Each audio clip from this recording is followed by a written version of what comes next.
बोलो जयकारा बोल मेरे श्री गुरु महाराज की जय।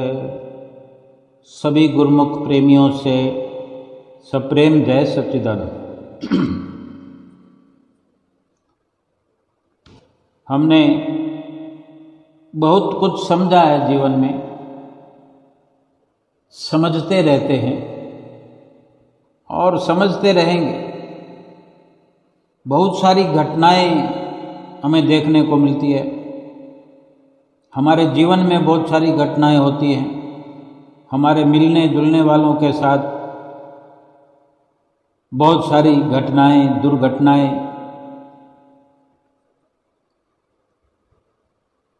अपने किसी प्रियजन की मृत्यु हो जाना, अपने रिलेटिव की, अपने नज़दीकी की, नज़दीक से नज़दीक रहने वाले की मृत्यु हो जाना, ये भी एक घटना ही है। लेकिन ऐसी घटना जिससे अगर हमारा कोई नज़दीकी है, बहुत नज़दीकी है, अगर उसके साथ एक नॉर्मल मृत्यु भी उसकी हो जाती है, पूरा घर प्रभावित हो जाता है। और फिर इस प्रकार से जो भी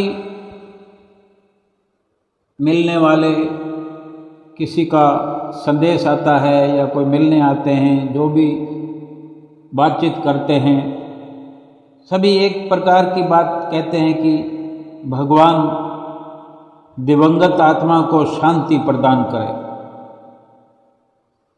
ये कोई नहीं कहता कि भगवान उसे सुख दे, भगवान उसे आनंद दे। ऐसा इसलिए भी हो सकता है क्योंकि इस समय पर जाने वाली जो आत्मा है उसको शांति की ही सबसे अधिक आवश्यकता होती है, ऐसा माना जाता है। हम भी मान लें कि आत्मा को उस वक़्त केवल शांति की ज़रूरत होती है। लेकिन अगर और थोड़ा गहराई से विचार करें कि जब आत्मा अभी इस शरीर में स्थित है तो क्या अभी उसे शांति की ज़रूरत नहीं है? अगर अभी उसे शांति मिल जाए तो उस वक़्त कोई क्यों फरियाद करे किसी की आत्मा के लिए या सिफारिश करे? भले ही हर किसी का ये प्यार भरा स्नेह होने के कारण परमपिता परमेश्वर से ये मांग करते हैं कि इस दिवंगत आत्मा को भगवान शांति प्रदान करे। लेकिन जो आत्मा इस शरीर में है, ये जीव स्वयं ऐसा प्रयत्न जीवन भर करता रहे आत्मा को शांत और शांति प्रदान करते करते शांत बना दे, सुखी बना दे, आनंदित कर दे। किसी के कहने से तो शांति मिलने वाली नहीं है। अगर मात्र किसी के कहने से इस प्रकार किसी भी आत्मा को शांति मिलती होती तो फिर जीवन में शांति के लिए अगर कोई प्रयासरत है तो वो प्रयास करे ही ना। केवल थोड़ा सा कहने मात्र से शांति मिल जाएगी तो जीवन भर परेशान होने की क्या ज़रूरत है? शांति को पाना क्या बिल्कुल आसान बात है? अगर आसान होता तो हर कोई शांत हो गया होता। ऐसा भी नहीं है कि बिना मेहनत किए, बिना प्रयास किए हद दर्जे की कुर्बानी करनी पड़ती है आत्मा को शांत करने के लिए, आत्मा को सुखी बनाने के लिए। मांग कर तो हम स्वयं ये शरीर लाए हैं, इस शरीर की मांग हमने स्वयं की है शांति के लिए, आत्मा को शांत बनाने के लिए, आत्मा को उसकी मंजिल तक पहुंचाने के लिए, आत्मा को दुखों से आज़ाद करने के लिए। लेकिन हम स्वयं अपने कार्य को अगर भूल जाएं, आत्मा की शांति के लिए यत्न न करें, आत्मा को सुखी बनाने के लिए यत्न न करें, प्रयास न करें, कोई मेहनत मुशक्कत पुरुषार्थ न करें, तो फिर जब आत्मा हमारा शरीर छोड़ देगी, उस वक़्त 10, 20, 50, 100 जने, 1000 जने, लाख जने भी अगर भगवान से प्रार्थना करेंगे तो क्या हमारी आत्मा सुखी हो जाएगी, शांत हो जाएगी? पता भी होगा कि वो आत्मा कहाँ गई है। हमारे अधिकार क्षेत्र से बाहर की बात हो जाएगी। लेकिन आज ये कार्य शांति वाला, सुख वाला, आनंद वाला, ये कार्य हमारे अधिकार क्षेत्र में है। हर जीव अपनी आत्मा को शांति प्रदान कर सकता है, शांति प्राप्त होने वाला कार्य करके शांति के लिए पुरुषार्थ कर सकता है, परम शांति को प्राप्त कर सकता है। ये आत्मा परम शांति को प्राप्त करके ये जीवन के उच्चतम लक्ष्य को प्राप्त कर सकती है। फिर किसी के फरियाद करने की ज़रूरत नहीं, कोई हमारी सिफारिश करे इसकी ज़रूरत नहीं, क्योंकि कथनी चाहे हम करें या कोई और, एक बराबर है। मात्र कथनी से कुछ मिलता नहीं है, कथनी से कोई लाभ नहीं होता। चाहे हम शांति की मांग करते हैं, भगवान मुझे शांति दे दो, हे प्रभु मुझे शांति दे दो, या कोई और हमारे लिए प्रार्थना कर दे, चाहे जीवन रहते भी हमारी आत्मा हमारे शरीर में है और कोई इस प्रकार कथन करता रहे हमारे सामने कि इसको शांति दे दो, इसकी आत्मा को शांत बना दो, तो शांति मिलने वाली नहीं है।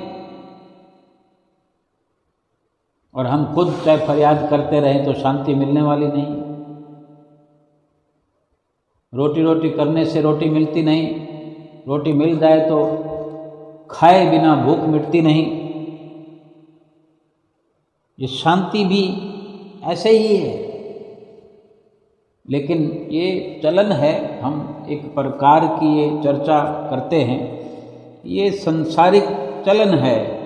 किसी के लिए अच्छी वाणी बोलना, अच्छा प्रयास करना, भगवान से प्रार्थना करना, ये जितने लम्हे, जितनी घड़ियाँ इस प्रकार का वातावरण बनता है, कम से कम हमारे अंतःकरण में कुछ तब्दीली, कुछ बदलाव आता है, ये अच्छा है। लेकिन जो अच्छा होना चाहिए वो कुछ और है, जो लाभ होना चाहिए वो कुछ और है। वो यही है कि हम स्वयं जब कथनी के मार्ग से चलकर करनी वाले मार्ग तक पहुंच जाएंगे, शांति वाले मार्ग पर चल करके शांति को प्राप्त कर लेंगे, फिर ये सब कुछ सकारात्मक हो जाएगा।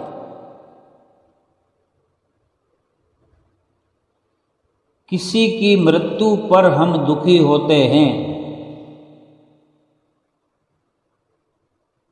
क्योंकि हम जानते नहीं, हम ये जानते नहीं कि मृत्यु है क्या।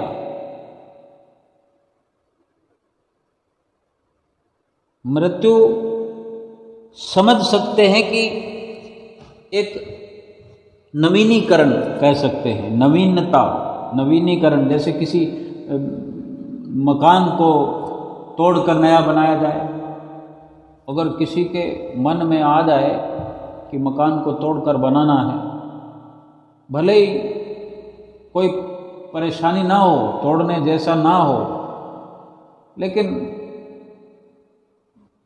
मनोरथ है किसी का कि मुझे तोड़कर दोबारा नवीनीकरण करना है, ये काफ़ी साल हो गए, 10, 15, 20 साल हो गए।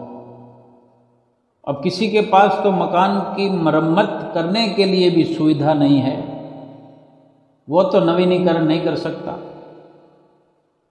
लेकिन जिसके पास सुविधा है तो वो पैसा लगा कर के अपने मकान को तुड़वाता है, नवीनीकरण कर रहा है, उसको खुशी होती है। अगर वो तोड़कर बना रहा है तो उसको खुशी हो रही है, किसी और को भी तकलीफ नहीं होती। लेकिन उसी मकान को बुलडोजर तोड़ने के लिए आ जाए, किसी कारणवश सरकारी बंदे तोड़ने के लिए आ जाएं,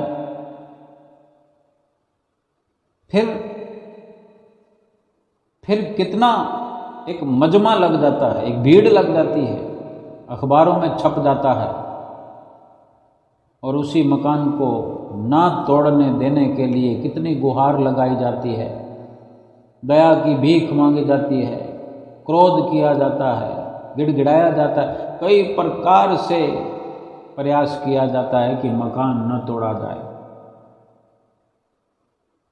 लेकिन जिसके भीतर ये विचार आ जाए कि नवीनीकरण करना है तो वो तो खुशी से करता है। तोड़ने वाला तो बुलडोजर वही होता है। बुलडोजर से नहीं तोड़ेंगे तो कारीगर मजदूर थोड़ा आराम से कुछ दिन ज़्यादा लगा कर तोड़ देंगे, सारा उसमें जो मटेरियल काम आने वाला है वो एक साइड में रख कर काम में लिया जाएगा। अगर मृत्यु को इसी प्रकार समझें तो ये खुशी का अवसर है। जो जानते हैं, जो समझते हैं, वही इसके बारे में समझते हैं कि नवीनीकरण करने में क्या आपत्ति है, क्यों दुख मनाया जाए। महापुरुष फरमाते हैं, जिस मरने से जग डरे,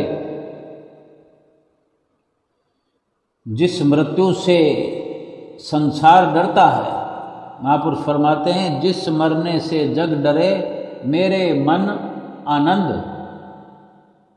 कब हुक मरी है कब हुक पाइए पूर्ण परमानंद, कि मरे बिना पूर्ण परम आनंद को प्राप्त नहीं किया जा सकता। यानी साल भर तक बच्चा पढ़ता रहे, अगर परीक्षा ना हो तो वो अगली क्लास में नहीं पहुंच सकता। बच्चे परीक्षा आने पर डरते हैं कि पोल खुल जाएगी, लेकिन जिसने पढ़ाई की तैयारी कर रखी है, जिसको समझ है कि मैं साल भर पढ़ा ही इसीलिए हूँ कि आज परीक्षा का अवसर आए ताकि फैसला हो जाए कि मैंने क्या पढ़ाई की है, मुझे भी पता लग जाए, दूसरों को भी पता लग जाए, दूध का दूध पानी का पानी हो जाए। संत महापुरुष भी इसीलिए ये पर्दा उठाते हैं, डर वाला, हमारे लिए अज्ञान का पर्दा ये हमारा उठाते हैं कि वो स्वयं अपने लिए ये उदाहरण ही नहीं बल्कि एक सच्ची मार्मिक बात बताते हैं कि जिस मरने से दुनिया डरती है, हम उसी मरने को एक आनंद का अनुभव देखते हैं, आनंद का अनुभव करते हैं कि जब तक मरेंगे नहीं तो आगे की श्रेणी में, आगे स्टेप पर कैसे पहुंचेंगे, तरक्की कैसे करेंगे। या फिर ऐसा है कि कोई इस जीवन के अंदर मरे ही नहीं तो फिर सड़ेगा। विधाता ने कोई भी ऐसा इस दुनिया के अंदर परपंच नहीं बनाया जो दुखदाई हो। मृत्यु को बनाया है तो ये दुखदाई नहीं है, ये तो हमारे अपने विचार है, ये हमारी सोच है।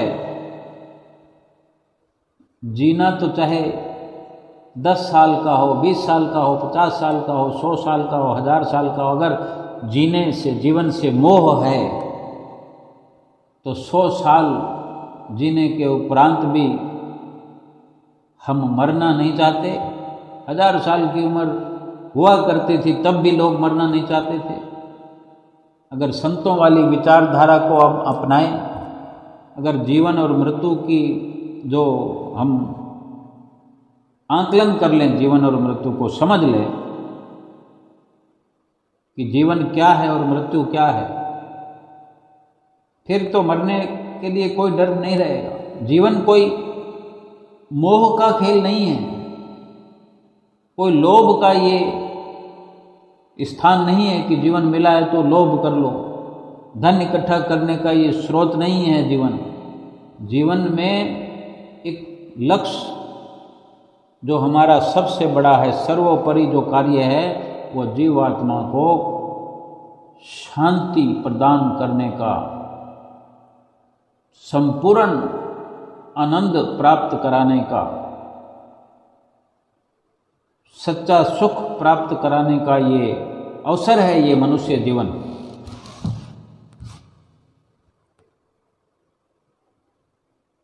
जीवन ये मिल गया, जीवन का लक्ष्य यही है, जीवन का महत्व यही है। अपने कार्य में लगे। ये जीवन यूँ समझ सकते हैं कि ये 1 साल की क्लास है।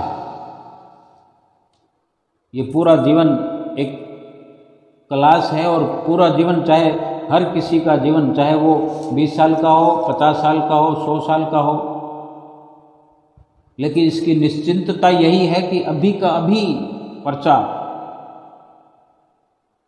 लिखने के लिए तैयार हो जाएं हम, पेपर करने के लिए, प्रश्नों का हल करने के लिए अभी का अभी हम तैयार रहें। जैसे कोई फौज में फौजी होते हैं, हर वक्त बैग उनका टंगा हुआ होता है, उठाकर कंधे पर टांग लेते हैं और चल पड़ते हैं जब भी संदेश आए। उनके लिए कोई छुट्टी नहीं है, वो छुट्टी लेते हैं लेकिन ऐलान आने पर छुट्टी उसी वक्त रद्द की जाती है। यानी वो भरोसा केवल और केवल अपने उस ड्यूटी का करते हैं, वो सत्य है। यानी कभी भी जाना पड़ सकता है, कभी मरना पड़ सकता है। जीवन और मृत्यु की सच्चाई यही है कि जब जिस श्वास तक हमारा जीवन है, हम अपनी भजन भक्ति कर लें, चाहे जितना भी ये जीवन रहा उसी में करना है। इसकी कोई म्याद बताने वाला नहीं है। हम बस तैयार रहें, और तैयार रहने के लिए समय पर्याप्त है, हमारे पास पर्याप्त समय है। कोई कहे कि ऐसे तो कैसे हो सकता है, हो तो रहा है। 50-50, 60-60 साल के हुए बैठे हम, हो तो रहा है। इतना समय मिल गया, इतने समय में भी क्या हमने तैयारी नहीं की? और अब हम मरें तो हमारे मिलने वाले आकर के भगवान से फरियाद करें, हमारी सिफारिश करें कि इस दिवंगत आत्मा को शांति देना। क्या जरूरत है सब्सिडी की? हम खुद सक्षम हैं, हमें पूरा समय मिला है। हमें कोई हमारे घर में राशन देने के लिए आए, क्या हम गवारा करेंगे? क्या हमारी इतनी भी खुददारी नहीं है? क्या जरूरत है हमें? हम भगवान का प्रसाद खा रहे हैं और भगवान का प्रसाद खाते रहेंगे जैसी भी अवस्था में। लेकिन कोई हम पर अनचाही या बिना जरूरत की कोई दया दिखाए, यानी हम किसी ऐसी लाइन में नाम क्यों लिखाएं कि हम सक्षम नहीं हैं? सरकार की तरफ से भी अगर ऐसी सुविधाएं होती हैं तो हमें ये स्वयं को सोचना होता है कि हमने कहाँ कहाँ सब्सिडी लेनी है, कहाँ नहीं लेनी। उनको ले लेने दो जिनके पास परेशानी है, जिनको ज़रूरत है उन्हीं को ले लेने दो, हम लाइन से निकल जाए। हमें ये सोचना है क्या हमारे पास कमी है, हमें ज़रूरत है, क्या हम सक्षम नहीं है? ये हमारी सोच पर निर्भर है। लेकिन जीवन और मृत्यु को समझना है तो सीधी सीधी यही समझाइश हम अपने भीतर बिठा लें कि जीवन जो है वो एक प्रकार से झूठ भी है, जीना झूठ भी है।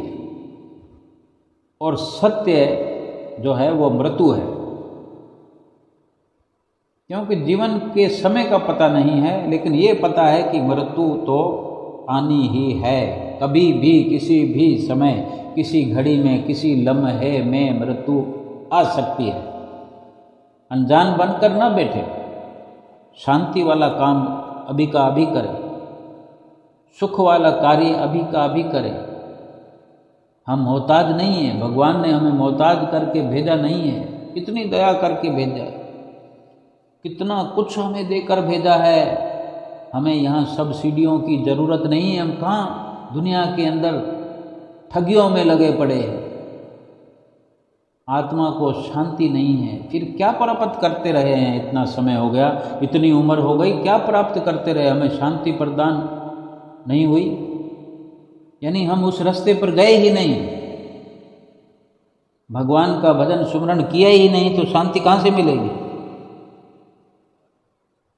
हम तो रुपया कमाने में लगे हुए हैं, तो क्या रुपया कमा लिया हमने, रुपया धन कमा लिया, अब और नहीं चाहिए? कोई अपने सीने पर हाथ रखकर कहे कि अब मुझे एक भी रुपया नहीं चाहिए, और बिल्कुल आराम से बैठ जाए, ना रुपयों को आता हुआ देखे, ना जाता हुआ देखे, ना कोई हाल पूछे रुपयों का, ना कोई ढंग पूछे। ठीक से विचार करें कि अब हमें रुपए की जरूरत नहीं है, बिल्कुल, फिर सोचें एक बार। मगर ऐसा जवाब आना मुश्किल ही नहीं, नामुमकिन जैसा लगता है। मरते दम तक ये ख्वाहिश लगी रहती है कि रुपया और आ जाए। क्या करेंगे उससे? शांति प्राप्त करेंगे। कहीं दुकान पर शांति मिलती है, जो वो ढेर सारा कमाया हुआ रुपया देकर फिर शांति ले आएंगे।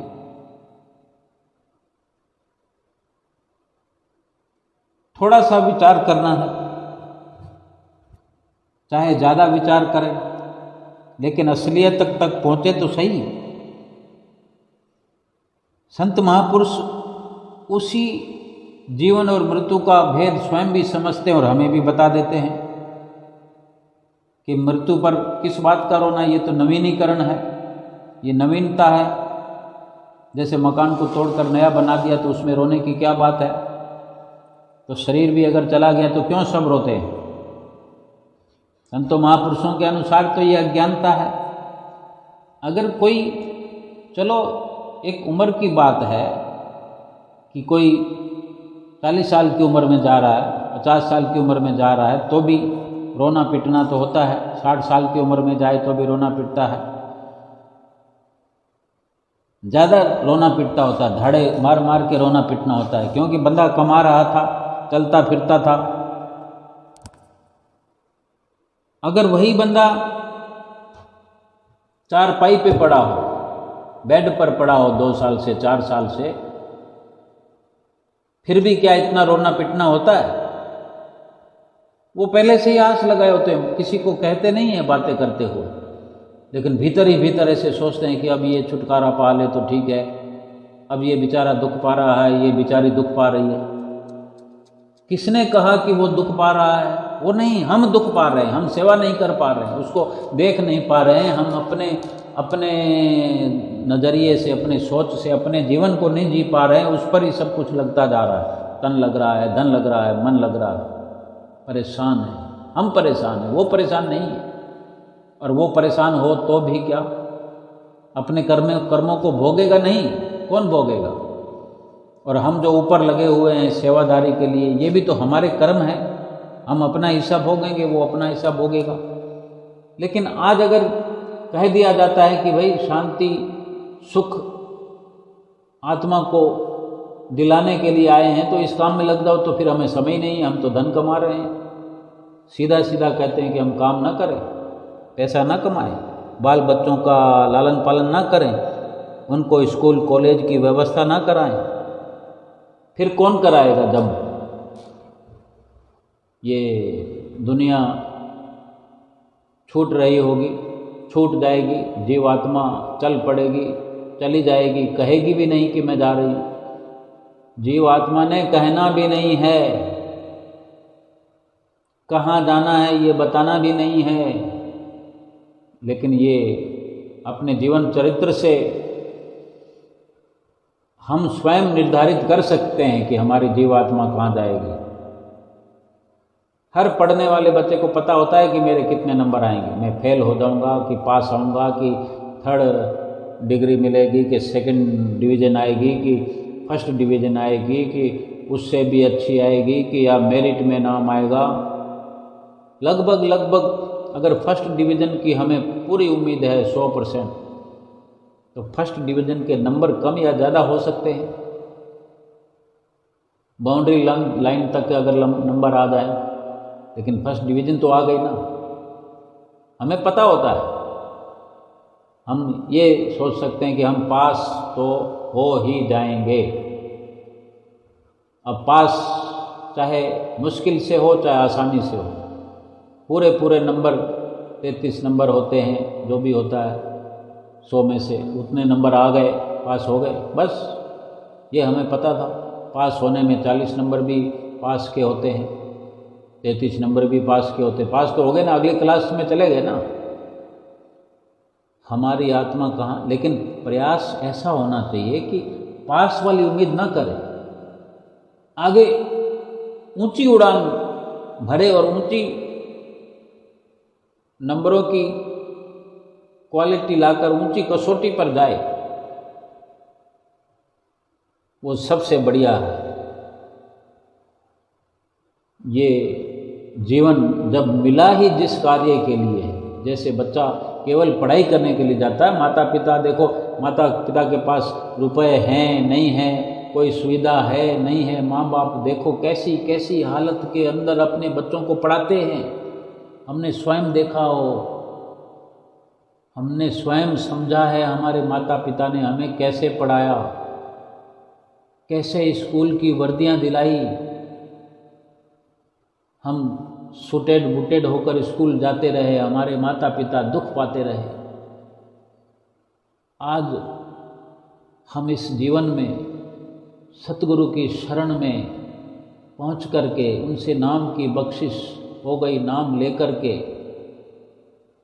शांति का पाठ पढ़ते रहे, शांति का लाभ, सच्चे सुख का लाभ जीवात्मा तक पहुंचता रहे। इतनी पढ़ाई करें, हर पल हर घड़ी हम एग्ज़ाम देने के लिए तैयार रहें। कौन सा? ये जीवात्मा जाएगी वही देगी ना एग्ज़ाम, इसको निकलना पड़ेगा, और ये लोथड़ा पीछे पड़ा रहेगा। ये एक शरीर है, जीवात्मा का मकान है, या जीवात्मा की ये ड्रेस है, ड्रेस बदल रही है, पुराने कपड़े, पुरानी चीज़ें हम देखें दिवाली पर सब के सब बाहर फेंक देते हैं, कबाड़ी को देते हैं, फिर क्या रोते हैं? खुशी से देते हैं कि ये इसको निकालो। और शरीर को क्या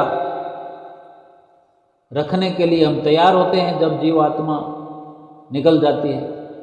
इधर तो हम रो रहे होते हैं, इधर उसको रवाना कर रहे होते हैं शरीर को। ये कैसी अज्ञानता है? हम किसको रो रहे हैं? जीवात्मा को या शरीर को?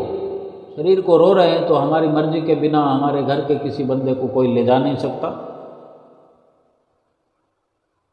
कितने दिन रखेंगे? और जीवात्मा को रो रहे हैं तो क्यों? वो तो मरा ही नहीं है, हमें जाने कब से मालूम है कि आत्मा तो मरता ही नहीं है, फिर रोते किसको हैं? हम सोचें, हमें पता ही नहीं है कि मृत्यु क्या। हमें समझना है कि ये मृत्यु सत्य है। जन्म लेने के तुरंत बाद से ये सत्य गहराता चला जाता है और हर जीव के ऊपर ये लहराता रहता है। ये सत्य जब भी समझ आती है तब यही धारणा बनी रहती है कि मृत्यु तो कभी भी आ सकती है। फिर कैसा डर? हम ये संतों महापुरुषों के नज़रिए से समझें कि ये नवीनीकरण होता है। आत्मा जो है एक प्रकार का पक्षी समझ लिया जाए, शरीर को पिंजरा समझ लो। पुराने शरीर रूपी पिंजरे को छोड़कर अगर आत्मा उड़ जाती है पुरानी समस्याओं से, बीमारियों से, दुखों से घिरे हुए शरीर को छोड़कर जब आत्मा मुक्त हो जाती है तो अच्छा लगना चाहिए। यही तो नवीनीकरण है। लेकिन जिसने कार्य नहीं किया है, होमवर्क नहीं किया है, वो जीव आत्मा कहाँ जाती है ये भी निश्चित है, वो फेल हो गई। जो फेल हो गई वो इसी संसार में फिर जन्म लेकर आएगी और फेल के अनुसार ही निम्न स्तर की योनियों में, 84 लाख योनियों में। ये दुख की बात है। और इस बात को समझते हुए थोड़ी कोई रोता है। इस बात को समझकर तो समय रहते यत्न किया जाता है। वो यत्न हमें आज करना चाहिए।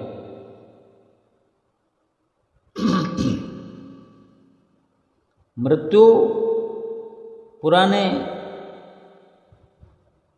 कपड़ों को समझ लो बदलना हो गया। आत्मा तो मरती नहीं, आत्मा किसी और शरीर में घुस जाएगी। अब ये कोई कहे कि ये तो बंदा चलता फिरता था, अभी नहीं जाता तो ठीक था। जरूरी है कि बीमार होकर ही मरे? और इधर भी हम देखते हैं हमारे कई घर में भी, बाहर भी मिलने जुलने वाले भी, या हम स्वयं भी कहते हो, हे भगवान मुझे तो चलता फिरता टोरना, मैं चलता फिरता ही जाऊं।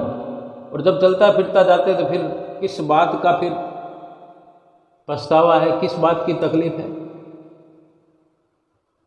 चलता फिरता अगर कोई जा रहा है तो कितनी अच्छी बात है। लेकिन जो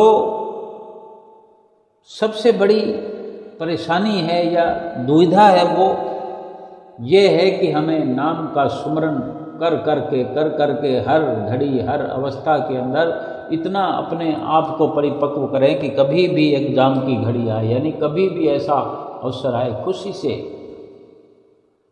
जिसने पढ़ाई की होती है वो खुशी से मुस्कुराते हुए पेपर देता है, और जिसको सवाल नहीं आते उनके चेहरे पे 12 बजी होती है। हाँ, इतनी अच्छाइयाँ हमारे भीतर हों कि हम स्वयं तो हंसते हुए जाएं, इतनी नाम की कमाई करें कि हंसते मुस्कुराते हुए जाएं, कभी कोई दुख पछतावा हो ही ना। ये संतों की रहनी बहनी है, संतों का रहन सहन है। जो अपना कार्य कर लेता है वो आराम से बैठा रहता है। 3 घंटे का पेपर होता है जिस बच्चे का, अगर वो 2.5 घंटे में अपना पेपर कर लेता है, अब उसका पेपर कोई लेता नहीं है, समय से पहले नहीं लेते हैं, तो कोई बात नहीं, वो अपना बैठा रहेगा। अपनी डेस्क के ऊपर अपनी कोनियों को रखकर हाथ में पेन घुमाता रहे या इधर उधर ताकता रहे, वो अपनी कॉपी लिख करके तैयार बैठा है कि जब भी लेना शुरू करेंगे तो मेरी तैयार पड़ी है, मैंने अपना पेपर कर दिया। हम अपना होमवर्क जो भगवान ने हमें देकर भेजा था कि प्रभु का भजन करना है, और हम भी ये स्वीकार करके आए थे। हमें जो बच्चे स्कूल में पढ़ते हैं, किसी को कोई ज़बरदस्ती तो उठाकर स्कूल में नहीं ले जाता कि तुमको ये पढ़ना होगा, पूरा साल पढ़ना होगा, फिर पेपर देने होंगे, एग्ज़ाम देना होगा। हम स्वयं लाइन लगाकर एडमिशन लेते हैं। ये मनुष्य जीवन भी हम मांग कर लाए हैं। मनुष्य जीवन में भजन भक्ति करेंगे, ये वचन देकर लाए हैं। भगवान के आगे फरियाद कर करके ये इस प्रकार से ये जन्म हुआ हमारा। अब क्या हो गया? अब क्यों भूल गए? और भूल गए, भटक गए या गलतियां करी, फिर खैर नहीं इस जीवात्मा की। जीवात्मा तो दुख तो उसी को भोगना पड़ेगा। हमको समझ करके ना तो जीवन की ऐसी खुशी या गम पर प्रभावित होना है, ना मृत्यु के बारे में कभी प्रभावित होना है, ना दुखी होना है। अपना मकसद हमको हर वक्त याद रहे कि मैं किस लिए मनुष्य जीवन प्राप्त करके आया, ये शरीर मुझे किस लिए मिला है, वो कार्य मैं कर रहा हूँ कि नहीं कर रहा हूँ, प्रभु से जो मैंने वादा किया था वो निभा रहा हूँ कि नहीं, जो वादा किया था वो निभाना पड़ेगा, निभा रहा हूँ कि नहीं निभाऊंगा तो फिर डाल दिया जाएंगे नरक कुंड में, 84 लाख योनियों में फिर से भेज दिया जाएगा जीवात्मा को, फिर कितना दुख होगा, कितनी परेशानी हो जाएगी। 1 साल जिसका चला जाता है स्कूल में पढ़ते हुए, फिर वो तकलीफ़ें, वो 1 साल वापस नहीं आता, कभी नहीं आता।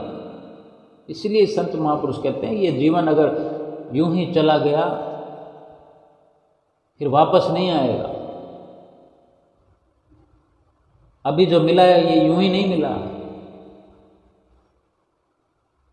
और फिर तो मिलेगा ही नहीं है, क्योंकि पूरा जीवन हमें ये शिक्षा मिलती रही, भजन कर लो, भजन कर लो, भगवान का भजन कर लो, सतगुरु की आज्ञा का पालन कर लो,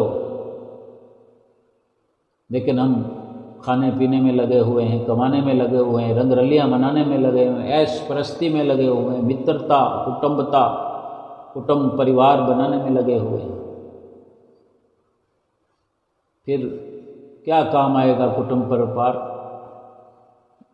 ये घर बार क्या काम आएगा, क्या महल माड़ियाँ ये काम आएंगी, क्या ये धन दौलत काम आएगी। बड़े बड़े राजा चले गए, यहाँ पर महाराजा चले गए, क्या काम आए उनके रंग महल, सब कुछ पीछे पड़ा रह गया। हमको ये समझना अति आवश्यक है। मृत्यु समझें तो इस शरीर का अंत, इस शरीर रूपी मशीनरी ने काम करना बंद कर दिया या काम करना बंद करने वाली है, फिर इसको बदल दिया जाए, इस मशीनरी को फेंक दिया जाए, तो फिर रोना धोना किस बात का। और आत्मा जो कभी मरती नहीं, कभी काम करना बंद करती नहीं, क्योंकि वो एक अविनाशी शक्ति है। सबसे बड़ी बात यही है कि आत्मा का क्या होगा। आत्मा नया शरीर तो ले लेगी, लेकिन नया शरीर क्या मिलेगा।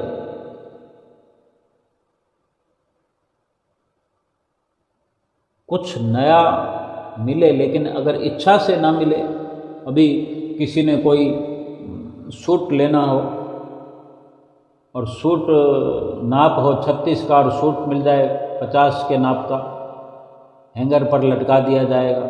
नया है तो नए को क्या करें, वो पहन नहीं सकता, इससे तो वो पुराना ही पहन लेगा। पुराना है नहीं, नया पसंद नहीं है, तो समय रहते कपड़ा लेकर सिलाया जाता है या समय पर अपने नाप की व्यवस्था की जाती है। तो ये भी जीवात्मा के लिए इच्छा, जो इच्छा भी क्या है कि ज़रूरत है कि कौन सा सूट उसको मिलना चाहिए, कौन सा शरीर मिलना चाहिए। जो शरीर मिलते आ रहे हैं, ये आज ऐसा शरीर मिला हुआ है कि इस शरीर के भीतर रहकर एक छलांग लगानी है। ये जीव रूपी पंछी जो है, ये छलांग लगाने के लिए इस शरीर में आया है, और ये छलांग लगाकर परमपिता परमेश्वर तक पहुंच सकता है, या इसको सीढ़ी कह सकते हैं मनुष्य शरीर को। इस मनुष्य शरीर रूपी सीढ़ी पर कदम बाई कदम, कदम बर कदम चलते हुए जीवात्मा परमात्मा तक पहुंच रहा है, पहुंच गया है, पहुंचने के लिए आया है। अगर इसका इस्तेमाल नहीं किया, सीढ़ी पर चढ़कर उस पार, यानी अंतिम स्टेप पर चढ़ कर के उस पार, जो कि प्रभु परमात्मा बैठे हुए हैं, हमारे इंतजार में बैठे हुए हैं, हमसे मिलने के लिए वो बेताब है। केवल जीवात्मा का कार्य नहीं है, परमात्मा का भी कार्य है। लेकिन जीवात्मा अगर उस तरफ जाने का, इस शरीर को पाकर के, इस सीढ़ी को पाकर के ये जीव अगर इस्तेमाल न करे, सदुपयोग न करे, तो फिर इधर का इधर ही रह जाएगा, फिर इस तरफ गिरा दिया जाएगा। इधर बहुत बड़ी खाई है 84 लाख योनियों की, वहीं गिराया जाएगा। फिर हम खुद ही अपने आप को ऐसा सिला दें तो फिर कौन बचाने वाला है, कौन समझाने वाला है? फिर कौन समझाएगा? फिर क्या होगा समझाने से? फिर कुछ नहीं होता। आज तो बहुत सारा समय पड़ा है। इस पुराने को नए में परिवर्तन कर लें। ये जीवन है, ये मृत्यु है, ये जीवन है, ये मृत्यु है, इसमें फ़र्क क्या है? जीवन को जीते हुए अगर हम मृत्यु वाले कार्य करते रहें, मृत्यु वालों का साथ देते रहें, मृत्यु वालों का साथ लेते रहें, यानी विनाश होने वाला हम सब मसाला तैयार करते हैं। जीवात्मा अविनाशी है और इसके पल्ले में, इसके आगे पीछे जो ढेरियाँ लग रही है वो विनाश होने वाली है। ये संसार विनाश होने वाला, ये घर बार विनाश होने वाला, ये रुपया विनाश होने वाला, मकान सकान सब कुछ सब विनाश होने वाला है। अविनाशी तो परमात्मा है ना। ये जीवात्मा अविनाशी है और एक परमात्मा है जो अविनाशी है।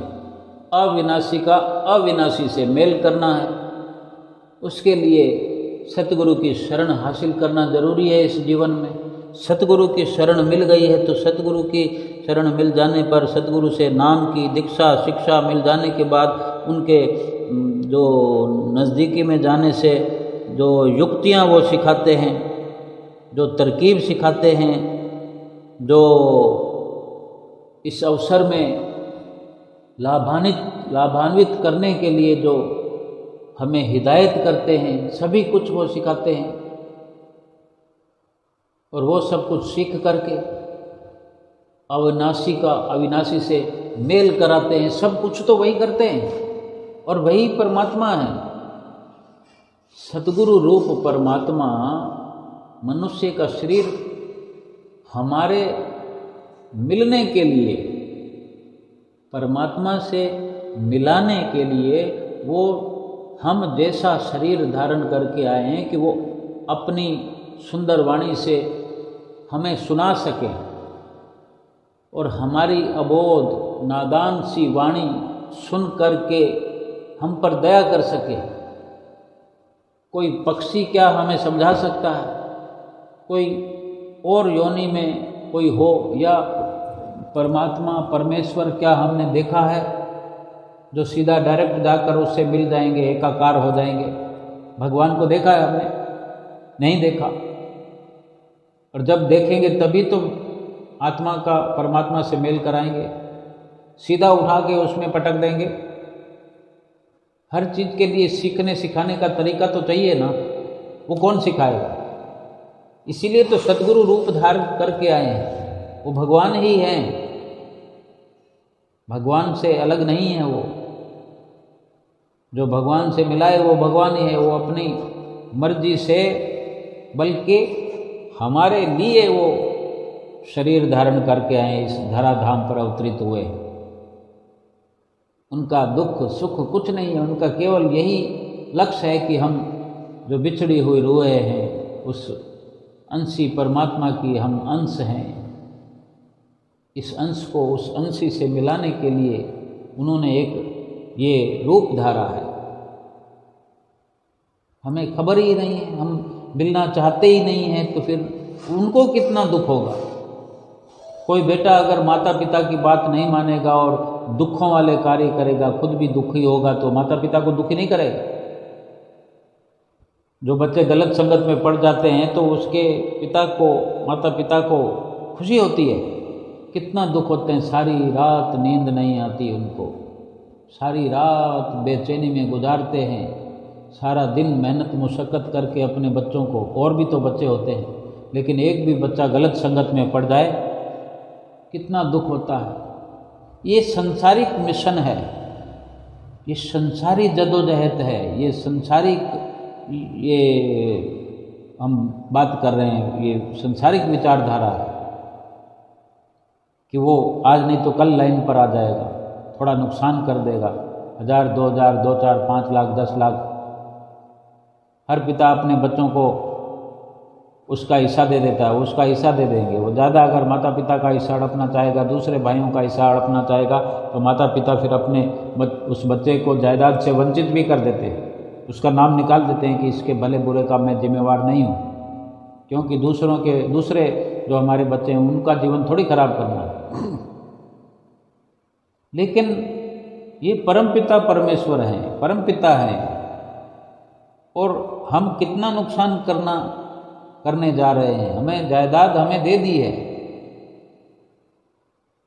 लेकिन जो भूल हम कर रहे हैं, 84 लाख योनियों में इस जीवात्मा को पहुंचाने का कार्य कर रहे हैं, भगवान की भक्ति को भूल रहे हैं, ये वो नुकसान है कि फिर इसकी कभी भरपाई नहीं होगी। इतना बड़ा नुकसान जो करोड़ों अरबों खरबों में भी गिनती में नहीं आता, तो इसके लिए कितना दुख हम अपने सतगुरु को हम दुखी करते हैं, जो हमारे लिए ही इतना कष्ट सहन करने के लिए इस धरती पर मनुष्य जैसा शरीर धारण करके आ गए। वही अविनाशी परमात्मा हमें अपनी अंश को वो अपने साथ मिलाने के लिए हमें यही चतुराई करनी है, यही हौसला रखना है, यही सूझबूझ रखनी है।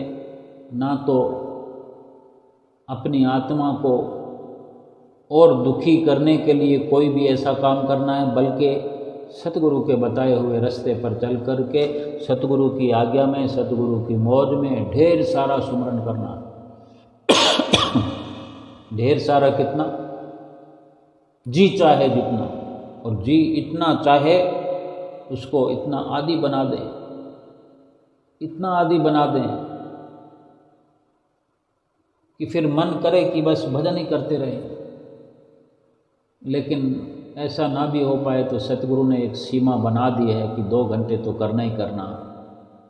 अगर उनकी आज्ञा हम मान लें, उनकी आज्ञा पर चल पड़ें, ये 5 नियमों का जो पालन है वो भी करें और 2 घंटे भजन अभ्यास करें।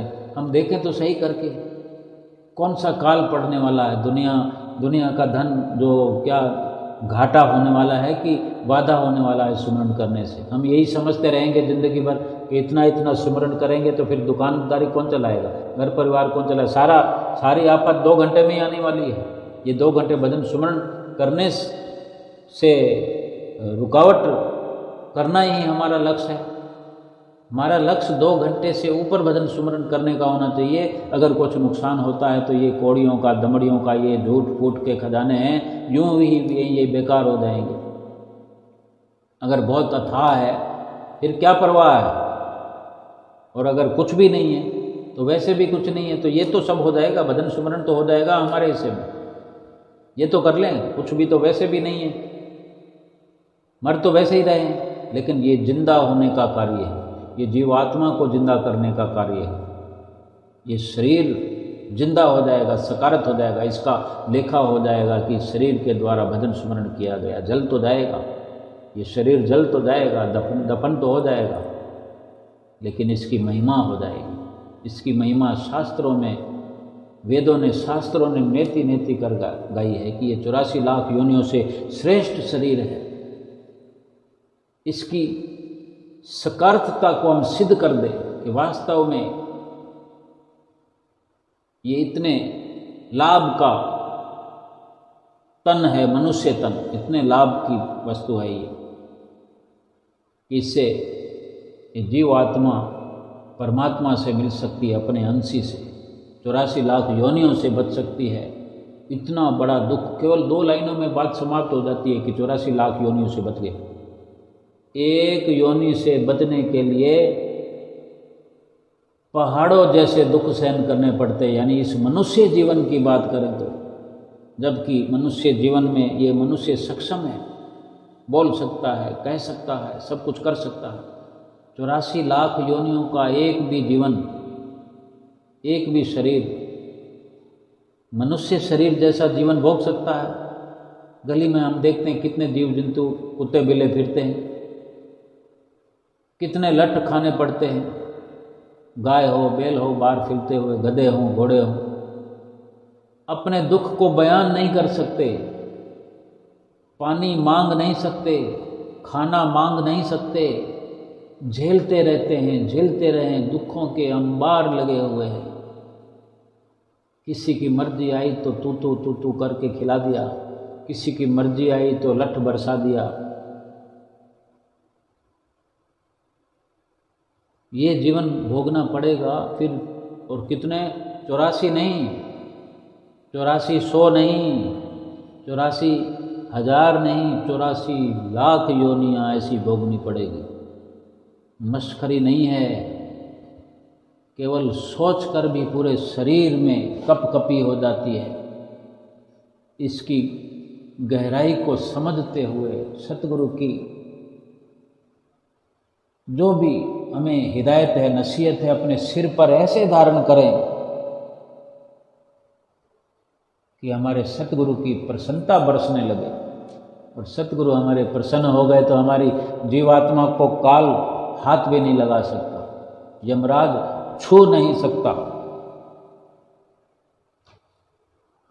सतगुरु की प्रसन्नता प्राप्त करते रहें और अपने इस लोक और परलोक को सुहेला करें। बोलो जयकारा बोल मेरे श्री गुरु महाराज की जय।